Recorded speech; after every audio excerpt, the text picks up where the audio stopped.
Silence. It seems harmless, doesn't it?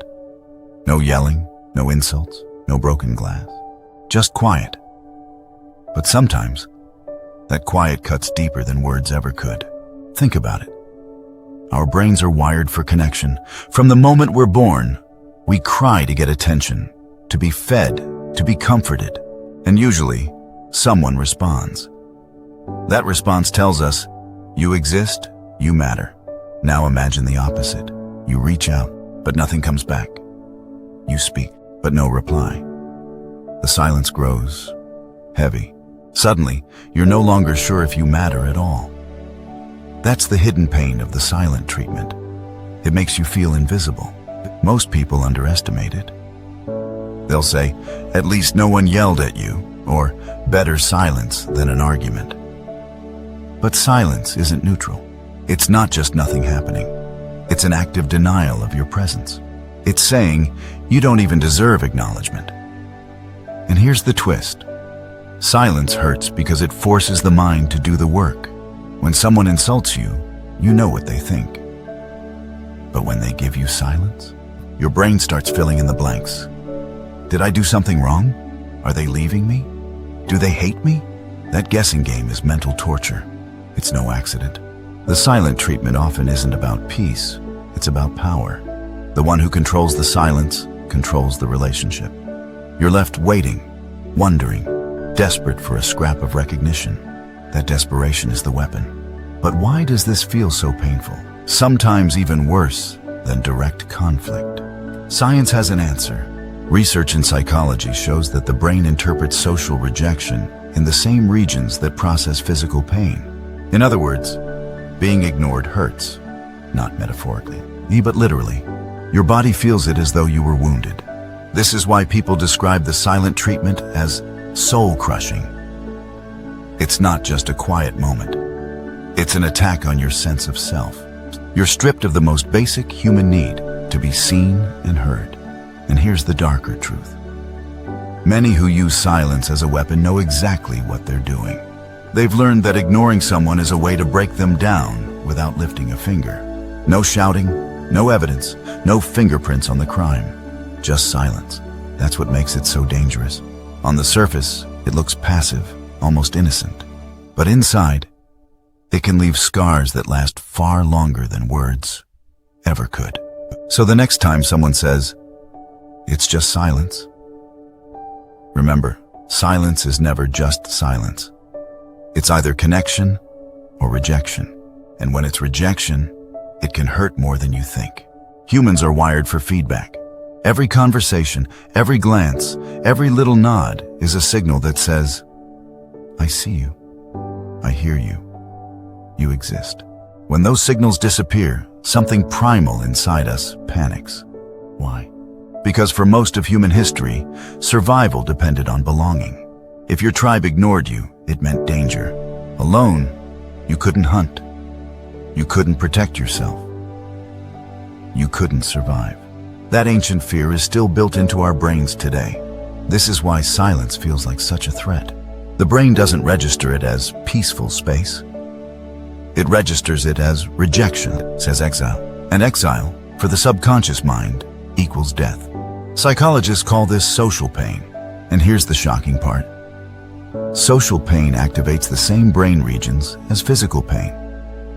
The anterior cingulate cortex. That means when someone gives you the silent treatment, your brain literally processes it the way it would process a stab wound or a burn. You don't just feel bad, you hurt. But there's another layer. When someone refuses to respond, the brain starts searching for patterns, for answers. What did I do wrong? What can I say to fix this? This loop can spiral into obsession. The silence becomes louder than any argument could ever be. Think of it like a phone ringing that no one picks up. The longer it rings, the more anxious you get. Did they forget me? Are they mad? Are they gone forever? The unanswered call becomes unbearable. And that's the hidden trick of silence. It forces you to fill the void. Your mind plays both sides of the conversation, replaying every word you said, every gesture, until you're consumed with self-doubt. The more you crave a response, the more powerless you feel. This craving is exactly why the silent treatment works as a weapon of control. The one withholding words knows you'll chase them. They know you'll beg for answers, apologize even when you've done nothing wrong, just to end the torture of not knowing. But here's the cruel paradox. The more you chase, the more power they gain. You hand over your emotional stability, hoping for crumbs of acknowledgement. And when they finally do speak, it feels like relief, like being let back into the tribe. That's how the cycle hooks you. So why does silence hurt more than words? Because words at least give you boundaries. You know where you stand. Silence gives you nothing. And the brain can't stand nothingness. It scrambles, twists, and tortures itself until that void is filled. In other words, the silent treatment doesn't just punish you. It hijacks your survival wiring, turning your own brain against you. At first glance, the silent treatment might look like avoidance. A person is upset, so they shut down. They need time, they need space. That happens sometimes in healthy relationships. But when silence becomes a weapon, it's no longer about space. It's about control. Here's the truth. Silence is power. The one who withholds communication controls the terms of the relationship. They decide when the conversation begins and when it ends. They decide when forgiveness is granted, when tension breaks, when you're allowed to feel normal again. In other words, they set the stage, and you're forced to play along.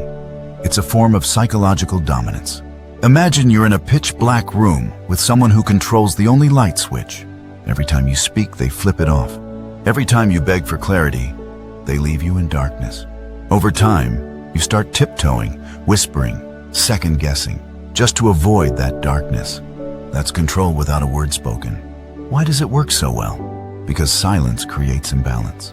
In any relationship, romantic, professional, even friendships, communication is the bridge that keeps both sides equal.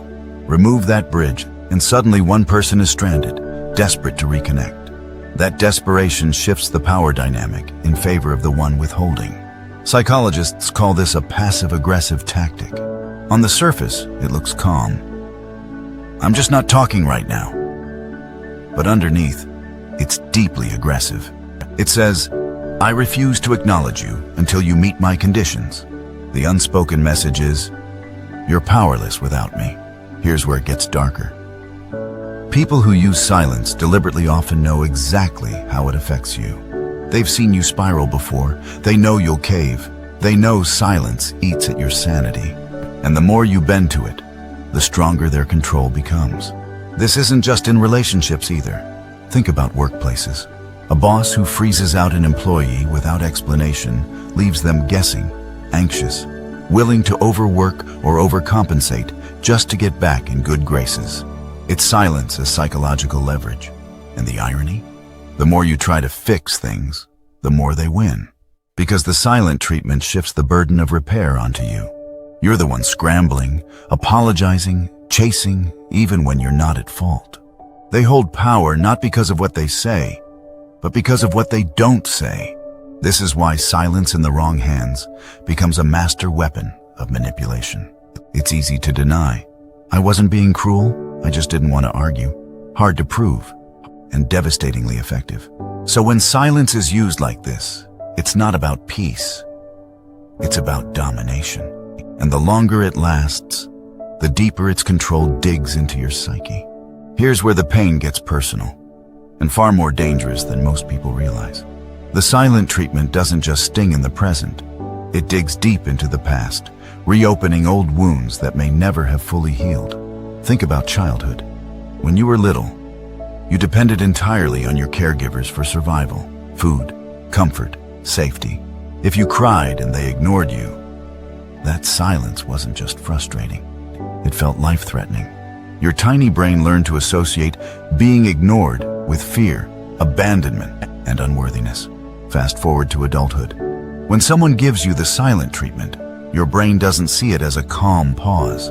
It feels like that same childhood rejection all over again. Suddenly, you're not a grown adult with logic and reason. You're that child again, desperate for love, desperate for acknowledgement. This is why the silent treatment can trigger such overwhelming emotions. Panic, rage, desperation, shame. They're not just about the present situation.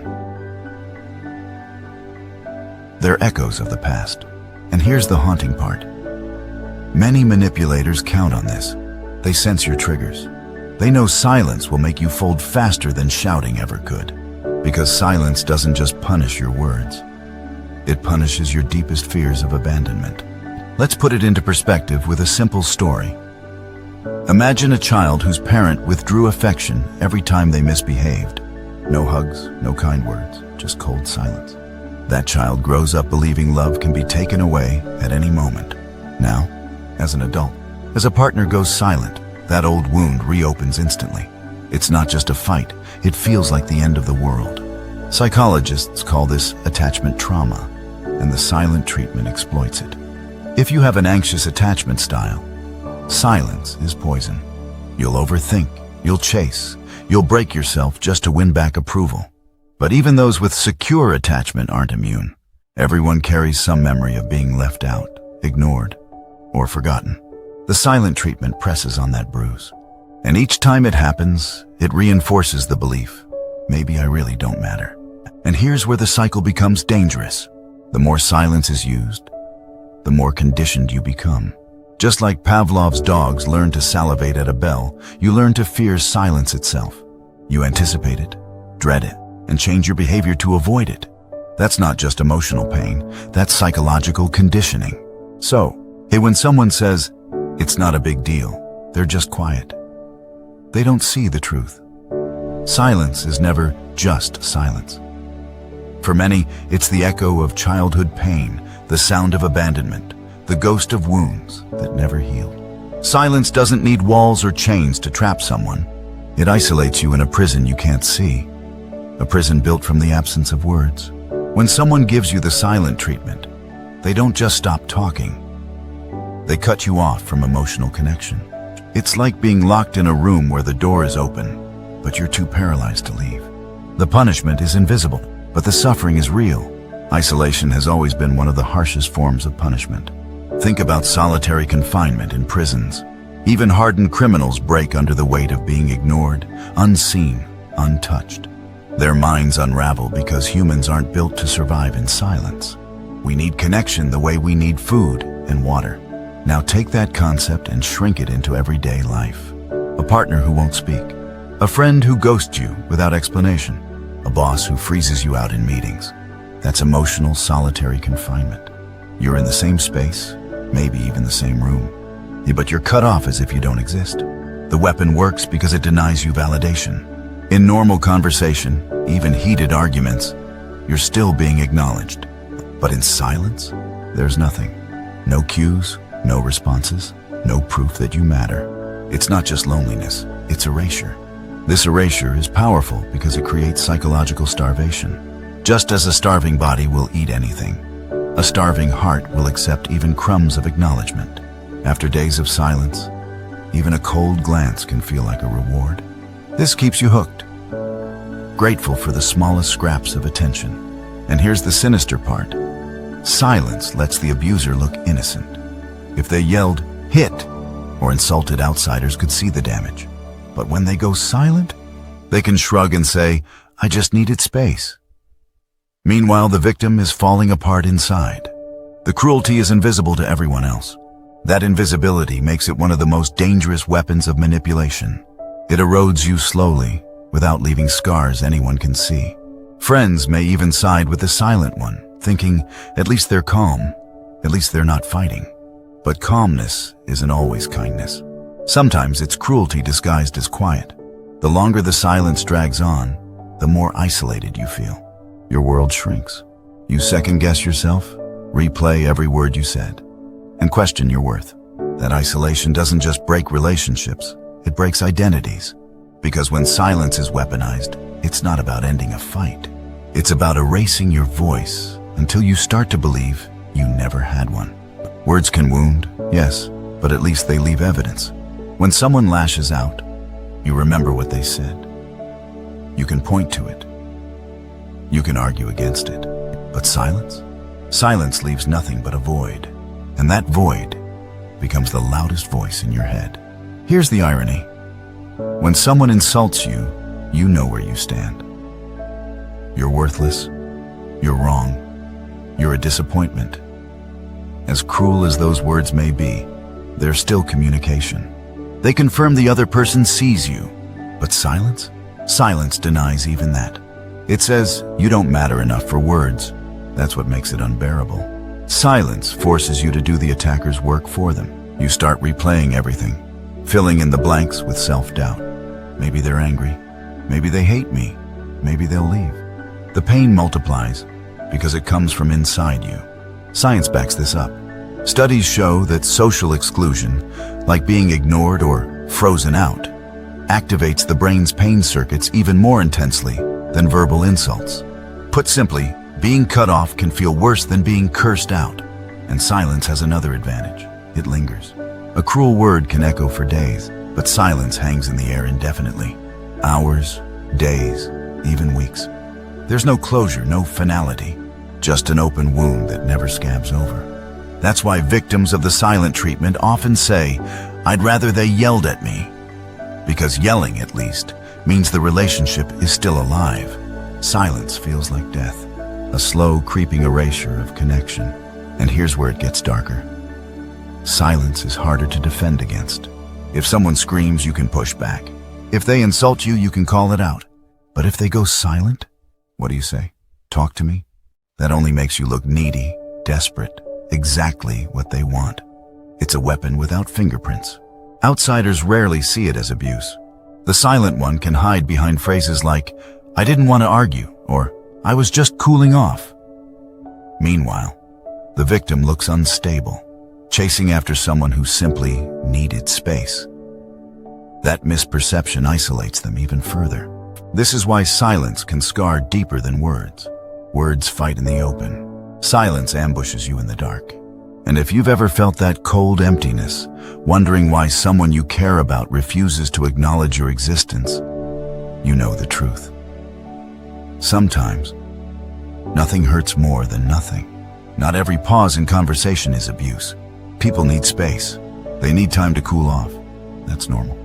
But there's a line, an invisible line, where silence stops being a cooling period and transforms into a weapon. That's when it becomes emotional abuse. So how do you know the difference? It comes down to intent and duration. If someone says, I need a few hours to calm down, and then comes back ready to talk, that's healthy.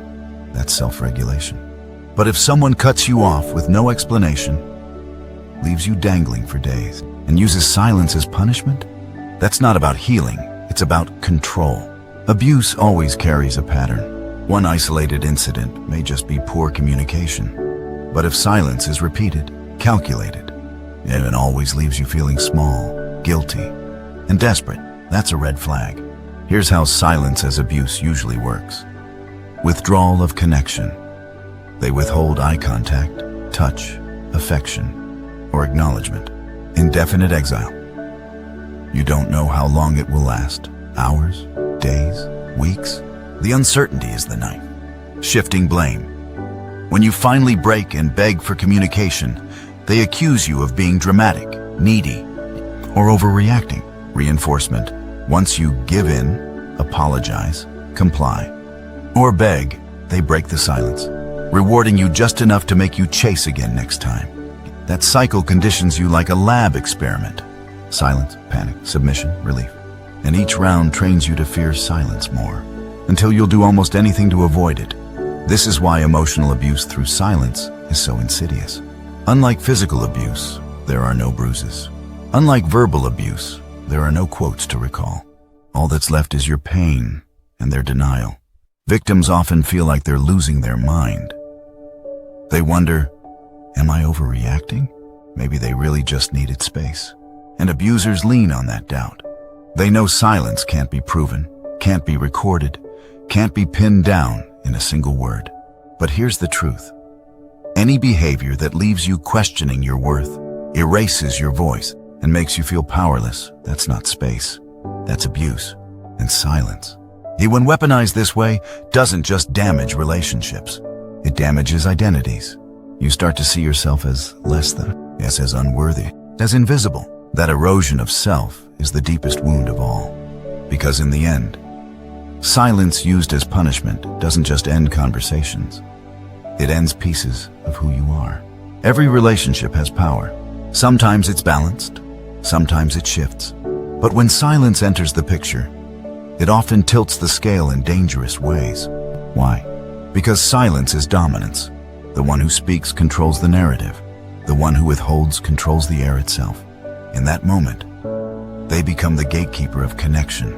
And you become the one waiting outside, desperate to be let back in. This is the dark psychology of the silent treatment. It doesn't just hurt, it rearranges the balance of power, and the longer it lasts, the weaker you feel. Think about it. In politics, in business, in love, whoever controls communication controls perception. A politician refusing to answer questions creates uncertainty. A boss who ignores emails keeps employees guessing.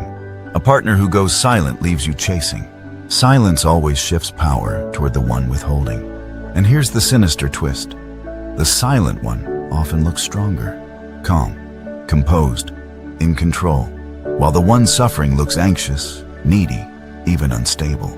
Outsiders might say, look how emotional they're being, while the other person is just quiet. But that quiet is a mask. It hides the fact that control is being exercised silently, invisibly. It's psychological theater. One person plays the role of authority, while the other is cast as the desperate one. Over time, this performance rewrites the relationship script. They are the one with power. You are the one always seeking approval. Some even weaponize silence to avoid accountability. Instead of addressing problems, they vanish into quiet, leaving you to carry the weight of resolution. They don't have to explain, defend, or apologize. By staying silent, they dodge responsibility while making you feel like the unstable one. And the longer this continues, the more it shapes your behavior. You learn to walk on eggshells to avoid triggering the silence. You silence yourself before they even have to. That's the ultimate domination. Not just controlling the conversation, but controlling your very voice. This is the dark side of power dynamics. Silence turns relationships into hierarchies. One above, one below. One holding the keys, the other begging at the door. And here's the cruel paradox. Silence looks like peace, but it's really a war tactic. No shouting, no chaos, just cold, calculated control. So the next time someone claims silence is harmless, ask yourself, who's holding the power in this quiet? Because silence is never neutral. It either connects or it conquers. The tricky part about the silent treatment is that it hides under the disguise of cooling off. People will say, I just needed time to myself, or I didn't want to argue. And sometimes that's true. But when silence becomes manipulation, the signs are there. You just have to know what to look for. Here are the key red flags. 1. The silence feels like punishment, not peace. Healthy space leaves room for calm and reflection. Manipulative silence leaves you anxious, guilty, and desperate for reconciliation. Instead of relief, you feel like you're being taught a lesson. 2. The duration is unclear and uneven. Someone needing a few hours to cool off usually communicates that. But manipulators keep you guessing. Minutes, days, weeks. The uncertainty itself is the weapon. You're forced into the role of the pursuer. Do you always end up being the one to apologize first, even if you didn't cause the conflict? That's a classic sign of silence as control. You're being conditioned to chase. 4. Your concerns are dismissed when you bring it up. If you say, your silence really hurts me, and they respond with, you're overreacting, or you're too sensitive, that's not resolution, it's deflection. They're invalidating your pain to keep their tactic intact. 5. It repeats in cycles. One-off silence might be poor communication. But if every conflict ends with them freezing you out until you cave, it's not coincidence. It's strategy. These patterns are hard to see when you're in them, because silence makes you look like the problem. You're the one pacing, overthinking, sending messages, begging for acknowledgement.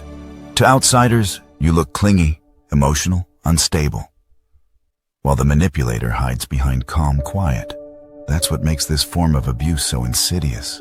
And here's a chilling truth. Manipulators often escalate silence over time. At first, it's a few hours, then a day, then several. Each round tests how much you'll tolerate. And the more you endure, the more control they gain. So how do you know if silence is being used against you? Simple. Ask yourself, does this silence give me space to breathe? Or does it choke me? If silence makes you feel erased, invisible, punished, that's not love. That's manipulation. Recognizing this is the first step toward breaking free. Because once you see the tactic for what it is, it loses some of its power. Silence thrives in shadows. Expose it, and it begins to crumble. The silent treatment thrives on one thing: your silence in return. The more you chase, apologize, or collapse into self-blame, the stronger the cycle becomes. But here's the truth. Breaking free doesn't start with changing them. It starts with changing you. First, you have to name the weapon. Call it what it is: manipulation, not space. Abuse, not cooling off. The moment you label it, you take away some of its invisible power. Silence hides in the shadow, but once exposed, it loses its grip. Second, set boundaries. This doesn't mean shouting or begging. It means calmly refusing to play the game. If someone shuts you out to punish you, don't feed the cycle with endless apologies or desperate texts. Instead, say something like, "I respect if you need space, but I won't accept being ignored as punishment. When you're ready to talk respectfully, I'll be here." Then stop chasing. This shift is powerful because it takes you out of the role of pursuer. It shows that you see the manipulation and won't bend to it. Silence only works when it controls you. The moment you reclaim control of your response, the weapon dulls. Third, focus on self-validation. One of the most damaging effects of the silent treatment is the erosion of self-worth. You start to believe, if they won't speak to me, maybe I'm unworthy. The antidote is reminding yourself, daily, that your value isn't dependent on someone else's acknowledgement. Journaling, therapy, supportive friends. These become your mirrors when the manipulator tries to erase you. And here's the hardest part. Sometimes breaking free means walking away. If silence is a pattern, if it's used to control you again and again, if you're not in a relationship, you're in a trap. Reclaiming your voice may mean leaving behind the one who refuses to hear it. But here's the hope. Once you break the cycle, silence loses its sting. It no longer feels like exile. It becomes space for you to breathe, to think, to grow. Silence stops being their weapon and becomes your shield. Because in the end, the opposite of manipulation is not shouting louder. It's standing so firmly in your truth that no silence can erase it. You deserve to be heard. You deserve to exist loudly, fully, unapologetically. And anyone who tries to take that away with silence, they don't deserve your voice at all.